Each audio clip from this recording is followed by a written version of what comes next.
Tak selamanya yang tajir itu bahagia. Buktinya beauty vlogger Tasya Farasya yang ngaku santuy jadi janda tajir ternyata larut dalam kubangan galau usai seminggu cerai dari Ahmad Assegaf. Hal itu terlihat ketika dirinya menyanyikan tembang milik Raisa yang bertajuk Terserah.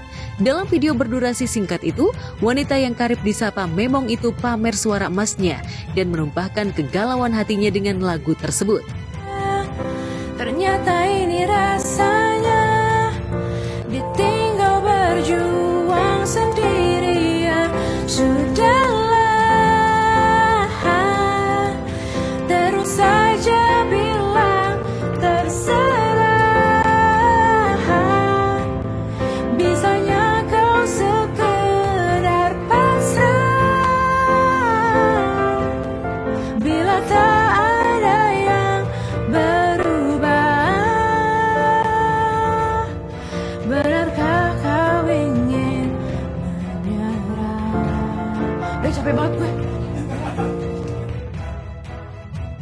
Bukannya panen pujian seperti Raisa, Tasya justru banjir nyinyiran dari warganet. Warganet mengomentari jika suara Tasya dinilai pas-pasan, false. Bahkan salah satu warganet berkomentar, akhirnya ia menemukan kekurangan Tasya. Dan yang paling kocak, salah satu warganet berkomentar, jika galau, sebaiknya Tasya utarakan saja ke Raisa untuk dinyanyikan langsung oleh sang empunya lagu. Tasya memang bukan Raisa pun sebaliknya. Meski keduanya sama-sama melesat sebagai janda cantik, tapi soal kemampuan mereka jelas berbeda. Tasya jual kemapanan lewat sederet bisnis hingga ditipu mantan suami yang diduga menggelapkan uang miliaran rupiah. Sementara Raisa jual suara dan talenta menciptakan karya lagu super galau yang ternyata curhatan pribadi karena ditipu kesetiaan Hamis Daud yang diduga telah mendua. Lantas, sama-sama cantik tapi dikecewakan suami. Benarkah Tasya dan Raisa bisa langsung move on dan banjir antrian pria yang ingin menjadi pasangan barunya? Kayaknya lebih bahagia. Lebih bahagia banget sih kayak sekarang yang lebih fresh ya kak ya. Maaf budak kayak maaf budak. Gimana kak?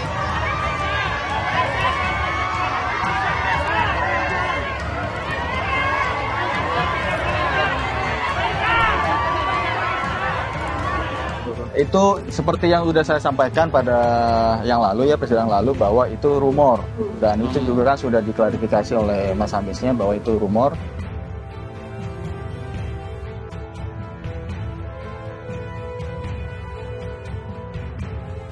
Sementara itu memiliki sosok ayah sambung seperti Iwan Musri, seorang pengusaha tajir melintir, membuat kehidupan Ahmad Jalaluddin Rumi atau yang kerap disapa El Rumi selalu menjadi sorotan. Seperti saat El yang berniat ingin membahagiakan dan memberikan momen spesial untuk Syifa Haju dengan mengajak kekasihnya itu liburan mewah ke Swiss, sekaligus melamarnya, justru dapat nyinyiran pedas dari netizen. Di usianya yang terbilang muda, netizen meragukan El memiliki uang miliaran, apalagi cincin lamaran yang diberikan ke Syifa harganya nyaris 1 miliar, termasuk mobil mewah yang baru saja dibeli El. Tak ayal netizen menuding jika El mendapat sokongan dana dari Irwan, ayah sambungnya. Lantas bagaimana El menanggapi nyinyiran pedas netizen? Gue menang yang pertama tuh, wah ini yang ini bayar wasit, wah ini ada keluarganya kaya, akan ada aja gitu-gitu. Kayak kemarin misalkan beli cincin, wah pasti dibeliin dedinya nih, pasti dibeliin ininya nih. Beli mobil, pasti dikasihnya, enak anak orang kaya, akan ada aja gitu-gitunya. Padahal itu hasil jeripaya lu sendiri. Enggak, emang dibeliin. Oh enggak. Ya hasil gua kan mencoba nih luruskan hasil jeripaya sendiri. Hasil jeripaya sendiri, cuma kan jadinya kayak selalu ada digituin juga. Cuman ya kayak gue nangkepnya kayak ya udahlah, nggak gue ambil, nggak take it seriously juga. Jadi kayak ya udah aja gitu. Semua pasti yang kayak privilege, tapi kan lu juga berusaha sendiri juga.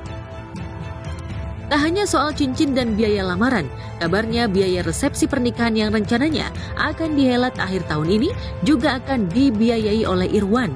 Apalagi Ahmad Dhani, ayah kandungnya, sempat sesumbar tak akan menggelar resepsi mewah untuk El dan Syifa lantaran uangnya sudah terlanjur habis untuk biaya pernikahan Al Ghazali dan Alisa Dagise. Cuma sebenarnya gue juga udah mulai nggak peduli juga sih sama komen-komen kayak gitu. Kayak, ya lewat aja, nggak kepikiran juga gitu. Nggak salah juga sih mereka menilai kayak gitu, memang ya, hak mereka juga. Ya mungkin karena awal dari laki-laki yang dibentuk ayah juga kan, nggak menutup kemungkinan arah itu juga. Cuman ya udah aja gitu. Tak mau ambil pusing dengan nyinyiran netizen, yang pasti Elle sudah mantap untuk menjadikan Syifa sebagai calon ibu untuk anak-anaknya kelak.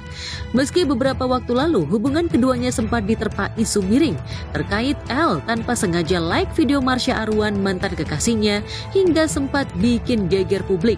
Namun lagi-lagi kekuatan cinta membuat hubungan keduanya tetap terjaga. Benarkah Syifa banyak memberikan dampak positif dalam kehidupan Elle? Emang orangnya baik, anaknya tulus, terus juga anaknya rajin sholat, maksudnya orang yang taat lah, dan juga bisa membawa gue ke orang yang jadi lebih agamis juga. Banyak sih dia emang plusnya. Keren. Cerita sama gue tiba-tiba, Pak Sur, gue kemarin habis leg day nih, aduh sakit banget pas gue ruku. Wih keren. Kita doain aja yang terbaik, karena takut Ain juga, pokoknya apapun, karena banyak juga kan yang memprediksi, pokoknya ya tunggu aja dan doain yang terbaik aja. Sipa, tanggapannya dong Sipa yang kemarin unfollow Marsha Arwan, gimana Sipa?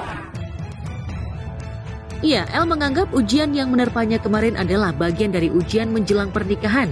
Elle dan Syifa pun kini tengah sibuk mempersiapkan pernak-pernik pernikahan yang membuat keduanya lelah. Namun yang pasti, Elle justru tengah memikirkan souvenir pernikahan apa yang akan diberikannya untuk para tamu undangan. Apalagi pengalaman dari beberapa selebriti yang menikah belum lama ini memberikan souvenir yang mewah dan mahal. Namun benarkah Surya Insomnia menolak menjadi groomsman di pernikahan Elle dan Syifa? Pak Sur, jadi groomsman dong gue.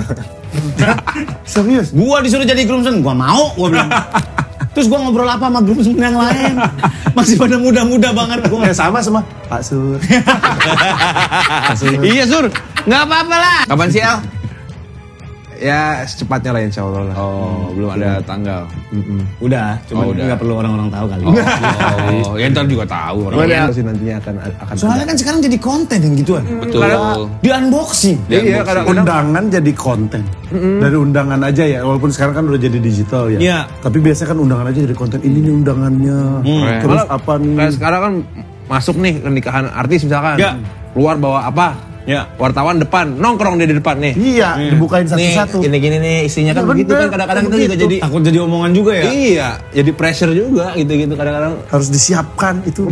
Itu yang sering bikin gitu tuh membuat yang mau nikah jadi beban, iya, jadi beban, ketar-ketir. Aduh, jangan sampai salah. Kayak contohnya kemarin Luna Maya kan ngasih kopi kan, kopi mesin gitu. Sama baristanya lagi. Enggak pakai celemek.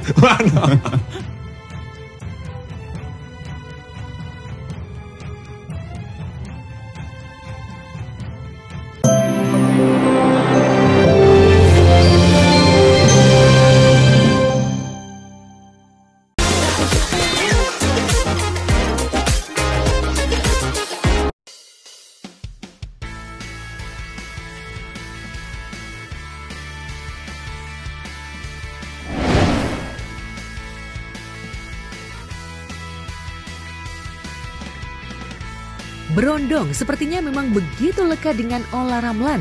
Meski sebelumnya menepis menjalin hubungan dengan Teuku Ryan, baru-baru ini Ola tanpa malu-malu mempublish di media sosial pribadinya sosok pria yang kini dikabarkan dekat dengannya. Pria itu bernama Tristan Molina. Dalam postingan itu, Ola pamer kemesraan kompak mengenakan Varsity coklat sekaligus membubuhi kalimat Happy birthday to one of a kind. Unforgettable and effortlessly amazing person. Benarkah selama ini Ola menahan hati menunggu momen yang pas untuk go public asmaranya dengan Tristan?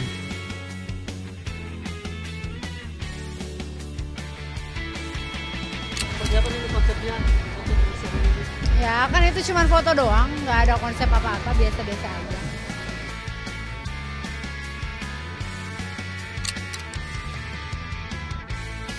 Ola sepertinya tengah kasmaran, tapi yang jadi perhatian adalah Ola memang begitu lekat dengan Berondong. Sebelumnya mantan suaminya Aufar juga usianya lebih muda dari Ola, dan kini Ola kembali menggait daun muda. Ola sepertinya begitu lekat dengan pria yang usianya lebih muda. Saking kasmarannya, Ola juga pernah terciduk liburan bersama ke Labuan Bajo dan sempat tertangkap kamera menghadiri acara brand kecantikan. Kalau ada orang yang pro dan kontra itu urusan mereka, ya kan? Oke, thank you ya.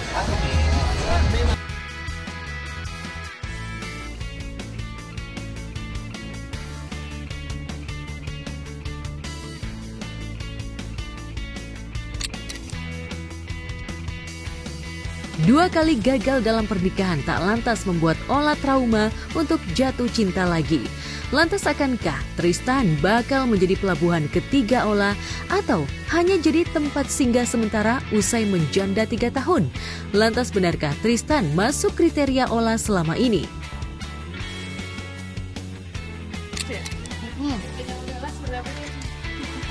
Tinggi, putih, wangi.